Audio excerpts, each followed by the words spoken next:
যে আজি ডাঙৰীয়া ছাৰৰ গ্যাৰেণ্টি যে ইয়াৰ বাহিৰে বেলেগ কোনো কোৱেশ্চনছ নাহে। এইটো HSLC হওক HS হওক।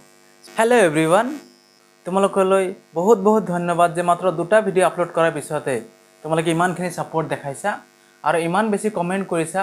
কমেণ্টত যে ভিডিঅ' ৰিকুৱেষ্ট কৰিছা, সেই ৰিকুৱেষ্ট মৰ্মে আজি 3 নম্বৰ ভিডিঅ' হ'ব গৈ আছে। এই ভিডিঅ'টো হ'ব ভইচ চেঞ্জৰ ওপৰত। আৰু আজি মই প্ৰতিশ্ৰুতি দিছোঁ যে আসাম ষ্টেট বৰ্ডৰ যিমানখিনি চিলেবাছ লাগে গোটেইখিনি চিলেবাছৰ ওপৰত ভিডিঅ' আহিব এইটো চেনেলতে। গতিকে চেনেলটো ছাবস্ক্ৰাইব কৰি ৰাখিবা যাতে আগত বনোৱা ভিডিঅ'বিলাক তোমালোকে পাই থাকা। চ' ভইচ চেঞ্জ জানিবলৈ হ'লে এই ভিডিঅ'টো আমি 4-5টামান পাৰ্টত ডিভাইড কৰিম যাতে তোমালোকে বৰ নোহোৱা। মাত্ৰ 5-6 মিনিট 7 মিনিট 10 মিনিট সময় দি ইমানখিনি শিকিব পাৰিবা যে আজি ডাঙৰীয়া ছাৰৰ গ্যাৰেণ্টি যে ইয়াৰ বাহিৰে বেলেগ কোনো কোৱেশ্চনছ নাহে। এইটো HSLC হওক HS হওক। চ' চাওঁচোন আমি ভইচ চেঞ্জনো কি বস্তু। ভইচ যাক আমি অসমীয়াত বাচ্য বুলি কওঁ, এই ভইচটো দুই ভাগত ভাগ কৰা হৈছে। এটা হ'ল এক্টিভ ভইচ আৰু এটা হ'ল পেছিভ ভইচ। এতিয়া জানিব লগা হৈছে যে এক্টিভ ভইচ আৰু পেছিভ ভইচ কি। কাৰণ যেতিয়া পৰীক্ষাৰ পেপাৰ আমি পাম, যেতিয়া পৰীক্ষা দিব যাম, মেট্ৰিক পৰীক্ষা দিব যাম, তেতিয়া প্ৰশ্নত দিয়া বাক্যটো, প্ৰশ্নত দিয়া চেণ্টেন্সটো ফাৰ্ষ্টত আমি বুজি পাব লাগিব যে সেই চেণ্টেন্সটো এক্টিভত আছে নে পেছিভত আছে। যদি এক্টিভত থাকে চেণ্টেন্সটো আমি পেছিভত কৰিব লাগিব, আৰু যদি পেছিভত আছে চেণ্টেন্সটো আমি এক্টিভ কৰিব লাগিব। সেইকাৰণে ফাৰ্ষ্ট কাম হ'ল আমি আইডেণ্টিফাই কৰা whether the sentence is in active or passive voice. So' সেই আইডেণ্টিফিকেশ্যন কেনেকৈ কৰিব পাৰি তাৰে কাৰণে অলপ সৰুকৈ মই কৈ দিছোঁ। গ্ৰামেটিকেল এক্সপ্লেনেশ্যন নহয়, কিন্তু বুজি পোৱাত বহুত বেছি সহজ হ'ব।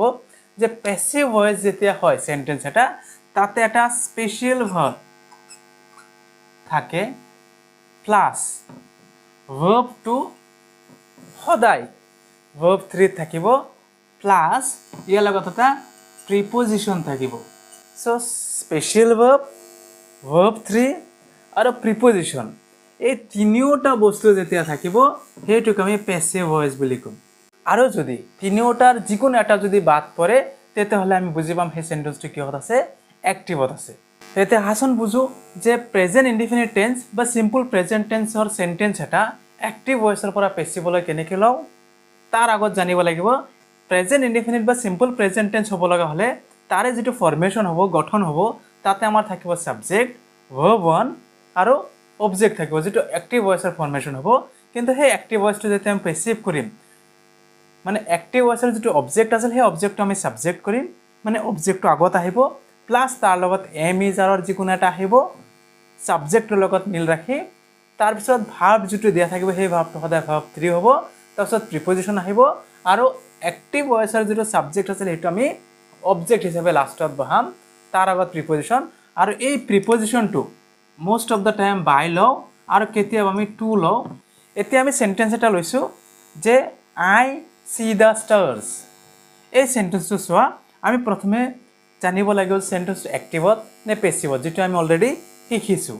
এতিয়া আমি সেই শিকামতে আমি জানিলোঁ যে ইয়াতে special verb, auxiliary verb, helping ভাৰ্বো নাই, ভাৰ্ব 2 ভাৰ্ব 3টো নাই, আৰু প্ৰিপজিশ্যনৰ যিকোনো এটা থাকিব লাগে, সেই প্ৰিপজিশ্যনো নাই। গতিকে আমি কনফাৰ্ম যে চেণ্টেন্সটো এক্টিভত আছে। চ' এক্টিভত যদি আছে আমি কি কৰিব লাগে, পেছিভত নিব লাগিব। আৰু পেছিভত নিয়াৰ কাৰণে আমি ফাৰ্ষ্টত ছাবজেক্ট, ভাৰ্ব, যিটো ভাৰ্ব 1 আছে, প্লাছ অবজেক্টক বাছি উলিয়াব লাগে। আৰু যেতিয়া অবজেক্ট, ছাবজেক্ট, ভাৰ্ব, অবজেক্ট পাইছোঁ, যিটো ফৰ্মেশ্যনৰ লগত মিলিছে যে subject plus verb 1 plus object, গতিকে চেণ্টেন্সটো কিহত আছে, প্ৰেজেণ্ট ইনডেফিনিট বা চিম্পল প্ৰেজেণ্ট টেন্সত আছে। এতিয়া প্ৰেজেণ্ট ইনডেফিনিট বা চিম্পল প্ৰেজেণ্ট টেন্সৰ যি বাক্য, সেই বাক্যটো যেতিয়া এক্টিভত আছে সেইটো আমি গম পালোঁ। এক্টিভৰ পৰা আমি পেছিভলৈ ল'লে এই যে যিটো ফৰ্মেশ্যন আছে এই ফৰ্মেশ্যনটো আমি ইউজ কৰিম, মানে অবজেক্ট লগাম। অবজেক্টটো কি, দ্য ষ্টাৰ্ছ। চ' আমি দ্য ষ্টাৰ্ছ ল'লোঁ। এতিয়া দ্য ষ্টাৰ হ'লে, ষ্টাৰ হ'লে এটা ষ্টাৰ্ছ মানে বহুত কেইটাৰ কথা কোৱা হৈছে। চ' দ্য ষ্টাৰৰ লগত কি হ'ব, ইজৰ আৰ আহিব। তাৰপিছত লাগে আমাৰ ভাৰ্বটো, যিটো ভাৰ্ব 1ত দিয়া আছে, এই ভাৰ্বটো সদায় কি হ'ব, ভাৰ্ব 3ত হ'ব। এই ভাৰ্ব 3ত নিয়াৰ কাৰণে চিৰ ভাৰ্ব 3 হ'ল চিন। তাৰপিছত আমাক লাগে এটা প্ৰিপজিশ্যন, যিটো আমি বাই ল'ম, আৰু আমাক লাগে এটা ছাবজেক্ট, যিটো এক্টিভৰ ছাবজেক্ট আছিল, পেছিভত এতিয়া অবজেক্ট হিচাপে বহিব। সেই সাবজেক্টটো আছিল আই আইৰ অবজেক্ট হ'ব অবজেক্ট হিচাপে বহিলে তেতিয়া কি হয় মি হয় আই সি দ্য ষ্টাৰ্ছ যিটো প্ৰেজেণ্ট ইনডিফিনিট টেন্সৰ বাক্য আছিল সেই বাক্যটো যেতিয়া আমি এক্টিভৰ পৰা পেছিভলৈ নিওঁ তেতিয়া সেন্টেন্সটো হয় যে the stars R seen by মি আশা কৰি বুজি পাইছা আৰু এটা এক্সাম্পল লওঁ शी loves me এই সেন্টেন্সটো আমি সেন্টেন্সটো এক্টিভৰ পৰা পেছিভলৈ নিউ চাওকচোন সো আমি বুজি পাইছোঁ এইটো এক্টিভত আছে এতিয়া আমি সেন্টেন্সটো পেছিভলৈ নিওঁতে ফাৰ্ষ্টত আমি সাবজেক্ট ওলাম প্লাছ ভাৰ্ব 1 প্লাছ তালত এছ হৈ আছে কাৰণ আমি জানো যে টেন্সৰ নিয়ম আছে যে যেতিয়া সাবজেক্টটো থাৰ্ড পাৰসন সিঙ্গুলাৰ নাম্বাৰ হয় প্ৰেজেন্ট ইনডিফিনিট বা সিম্পল প্ৰেজেন্ট টেন্সৰ ভাৰ্বৰ লগত এছ বা ইএছ যোগ হয় গতিকে ইয়াতে কি হৈছে এছ এটা যোগ হৈছে লগতে আমাৰ অবজেক্ট আছে আমি প্ৰথমে কি কৰিম এই অবজেক্টটো সাবজেক্ট কৰিম মি টু সাবজেক্ট কৰিলে কি হ'ব আই হ'ব প্লাছ তাৰ লগত আমি এমিজাৰ ল'ম আমি জানো যে আইৰ লগত এম হয় আই এম এই ভাৰ্বটোৰ verb 3 কৰিম I am loved by her hope you understand next আমি জানো আহাচোন যে প্ৰেজেন্ট কন্টিনিউয়াস টেন্সৰ এক্টিভ ভয়েসৰ পৰা পেসিভ ভয়েসলৈ কেনেকৈ নিব পাৰি সো ইয়াতে ফৰ্মেশন লিখা আছে যে প্ৰেজেন্ট কন্টিনিউয়াস টেন্সৰ ফৰ্মেশন হ'ল subject plus am is are plus verb 1 plus ing plus object যেটো এক্টিভ ভয়েসৰ ফৰ্মেশন হয় সেই এক্টিভ ভয়েসটো যেতিয়া আমি পেসিভলৈ নিম তেতিয়া আমাৰ ফৰ্মেশন হ'ব যে object plus am is are plus being plus verb 3 plus preposition আহিব যেটো আমি জানো যে by আহে বা কেতিয়াবা to আহে প্লাস তাৰ লগত সাবজেক্ট আহিব যেটো এক্টিভ ভয়েসৰ আছিল এটো হ'ব পেসিভ ভয়েসৰ ফৰ্মেশন ঠিক তেনেকৈ সেন্টেন্স এটা লৈছো মই যে I am reading a book ইয়াতে আমি সাবজেক্ট জানো I এমিজাৰ টু এমিজাৰ আহিছে plus reading to verb 1 plus ing হৈ আছে আৰু এই বুকটো কি হৈছে অবজেক্ট হৈ আছে এতে আমি অবজেক্টটো যেতে সাবজেক্ট কৰিম তেতে কি হ'ব